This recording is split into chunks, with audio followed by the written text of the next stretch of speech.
Okay, I have to start with a confession. A few weeks ago, I went to a networking event, the kind where everyone's wearing name tags and holding a glass of something they're not really drinking, and someone came up to me and said, "So, tell me about yourself." And I just stalled completely. I'm a podcast host. I talk for a living, and I had nothing. Oh no! What did you say? I said, "Well, I'm Jake." And then I just smiled and nodded like that was somehow a complete answer. That is painful. But here's the thing, and I want you to really sit with this for a second. If someone walked up to you right now and said, "Tell me about yourself," could you answer it smoothly or would you freeze, just like Jake? Because most people freeze, even fluent speakers. And if you're learning English, there's an extra layer of pressure. You're translating, choosing words, managing your nerves, all at the same time. So today, we are fixing that. By the end of this episode, you will have a clear, natural introduction ready to go in casual settings, in professional ones, and even in writing. Let's get into it. So, why is tell me about yourself so hard? Because it sounds simple. But when someone asks you that, they're not asking for your biography. They're not asking for your CV. They want a snapshot, something compelling, something human. And most people don't know where to start. And here's the key idea. There's a big difference between an introduction that's grammatically correct and one that actually makes someone think, I want to keep talking to this person. We're going for the second one today. Okay, let's show the difference right away. Version 1, the stiff version that a lot of learners default to. I am a teacher. I am from Brazil. I have been teaching for 5 years. Correct, but flat. It sounds like you're reading from a form. Now version 2, same information, completely different feeling. I'm a teacher. I work with teenagers, which is either wonderful or terrifying depending on the day. I'm originally from Brazil, but I've been here a few years now. Same information, completely different feeling. One closes the door, the other opens it wide. That's exactly the shift we're going for. And the difference isn't vocabulary, it's not grammar, it's one small personal detail that makes you sound like a real person. Wait, this is important. That small detail, we're going to call it a conversation hook. It's something in your introduction that gives the other person something to respond to. Without a hook, you get, "Oh, nice," and then silence. With a hook, you get a real conversation. So if you say, I'm a teacher, I work with teenagers, someone might say, oh, what age group? Or, haha, that must be wild. And just like that, you're talking. All right, let's start with casual situations. Meeting someone at a party, a class, through a friend. The register here is relaxed. No need to be formal, just warm and real. The basics. Hi, I'm Jake, or my name's Maya. Simple. But even here, small choices matter. Hi, I'm Jake is warm and casual. My name is Jake sounds a little more formal. You'd use it when meeting someone's parents or a new professor or a new employer. And here's a great one. I go by Maya, by the way. That phrase, I go by, is perfect if your full name is difficult to pronounce or if you prefer a nickname. It immediately puts the other person at ease. They don't have to worry about getting it wrong. Let's simplify the structure. Name plus what you do or where you're from plus one hook plus hand it back. That's it. 4 parts. Hand it back. That means after your introduction, you shift the focus to them. What about you? Or how about yourself? Or what brings you here? It's one of the most important moves in any conversation, and most people forget it.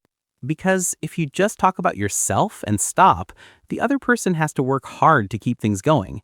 But if you hand it back, you show that you're actually interested. And people love that. Okay, let's play this out for real. Jake, start. Hi, I'm Jake. I work in media, mostly audio stuff. Oh, nice. Like podcasts? Yeah, exactly. It's a lot of talking, which suits me. What about you? I'm Maya. I work in content strategy, mostly with tech companies. Basically, I help them figure out what to say and how to say it. Oh, interesting. So you're kind of a translator between the technical and the human. I've never heard it put that way, but yes, exactly that. And that's it. That's a natural introduction. No scripted lines, no formal phrasing, just two people exchanging information and finding a point of connection. Notice what happened there. Jake gave a hook, mostly audio stuff, which let me ask a follow-up. And when I described my job, Jake reflected it back in a new way, which made the conversation feel alive. The back and forth is everything. Your introduction is not a monologue. It's the first move in a game. Make it a good one, then let the other person play. Now, let's shift to professional settings. Networking events, first meetings, job interviews. The language changes, but the principle doesn't. Here's the key idea for professional introductions. Think elevator pitch. It's the idea that you could explain who you are and what you do in the time it takes to ride an elevator with someone. About 30 seconds. Concise, clear, and focused. A strong professional introduction sounds like this. Hi, I'm Maya. I'm a content strategist. I help companies figure out what to say and how to say it. I've been doing it for about 6 years, mostly in the tech space. That's it. Name, role, a one-line explanation of what that means in plain language, and a quick note on experience. And here's what she didn't do. She didn't list every company, every award, every project. She gave just enough to be interesting. She left the door open. Because if your introduction answers every possible question, there's nothing left to talk about. Be interesting in 30 seconds. Let them ask for more. And after your professional introduction, the same rule applies. Hand it back. But enough about me. What do you do? That phrase is fantastic. It's a little self-deprecating, it's warm, and it moves the spotlight off you naturally. Wait, self-deprecating. Let's define that quickly. It means gently poking fun at yourself or downplaying your own importance. In English conversation, a little self-deprecation actually makes you more likable. It's the opposite of arrogant.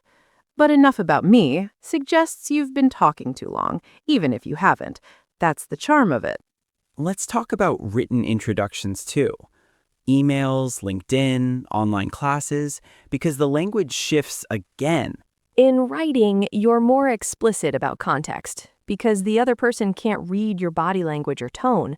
Start with something like, I wanted to reach out and introduce myself. My name is Maya, and I came across your work through a mutual connection. That phrase, I wanted to reach out, is incredibly common in professional English writing. It's polite, warm, and signals effort. Then give one relevant detail about yourself, explain why you're making contact, and close with something like, I'd love to connect and learn more about what you're working on. Short, personal, clear purpose. That's the formula. All right, quick warning. Here are the mistakes we see most often, and you want to avoid all three. Mistake 1, saying everything in one long sentence.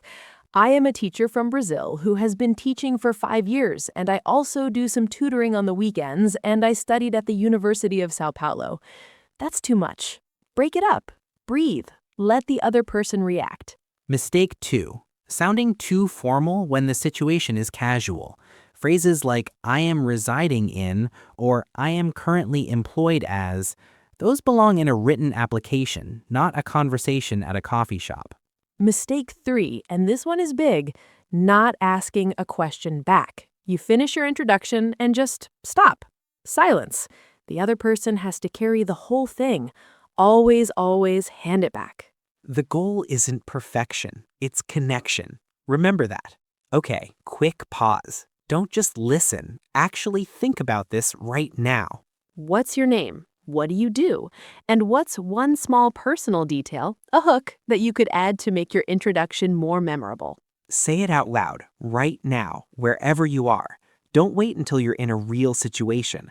Practice it in your car, in your kitchen, in your head on the train. The moment you say it out loud the first time, it starts to feel real. We'll wait. Seriously, say it. Good. Now let's move to the recap. Here are the phrases worth keeping. Let's go through them fast. Casual introductions, with your hook built in. Hi, I'm Maya. I work with tech companies, which keeps things interesting. I go by Jake, by the way. I'm from Brazil originally, but I've been here a couple of years now. Professional introductions. Hi, I'm Jake. I host a podcast about language and communication. I've been in this field for about 6 years, mostly on the creative side. But enough about me. What do you do? Written introductions. I wanted to reach out and introduce myself. I came across your work through a mutual connection. I'd love to connect and learn more about what you're working on. Key moves to remember. Lead with your name and one line. Add a hook. Hand it back. Keep it under 60 seconds. Leave them curious. Say these out loud. Slow first, then full speed. Don't skip this part. Phrase 1. Hi, I'm Jake. Nice to meet you. Hi, I'm Jake. Nice to meet you. Hi, I'm Jake. Nice to meet you. Phrase 2. I go by Maya, by the way. I go by Maya, by the way. I go by Maya, by the way. Phrase 3. I've been living here for about 2 years now. I've been living here for about 2 years now. I've been living here for about 2 years now. Phrase 4. But enough about me, what do you do? But enough about me, what do you do? But enough about me, what do you do? Phrase 5. I wanted to reach out and introduce myself. I wanted to reach out and introduce myself. I wanted to reach out and introduce myself. Phrase 6. Tell me a little about yourself. Tell me a little about yourself. Tell me a little about yourself. Phrase 7. It's great to put a face to the name. It's great to put a face to the name. It's great to put a face to the name. Phrase 8. I'd love to connect and learn more about what you're working on. I'd love to connect and learn more about what you're working on. I'd love to connect and learn more about what you're working on. Say each one 3 times. By the third, it's yours. We got some great questions this week. First one is from Carlos, who writes, when I introduce myself in English, I always translate directly from my language, and it sounds very formal and stiff. How do I fix this? Carlos, you've already identified the problem, which is half the battle. Direct translation is the culprit. Most languages carry a more formal structure into their introductions, and when you bring that into English, the words are right, but the feeling is off. The fix isn't grammar, it's exposure. The more you hear native speakers introduce themselves in natural settings, podcasts, interviews, films, the more your brain absorbs the rhythm without translating. It takes time, but it absolutely happens. And here's a practical tip. Don't build your introduction word by word in your head.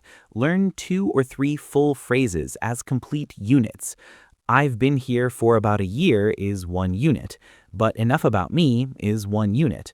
Practice them until they come out without thinking. Then layer more on top.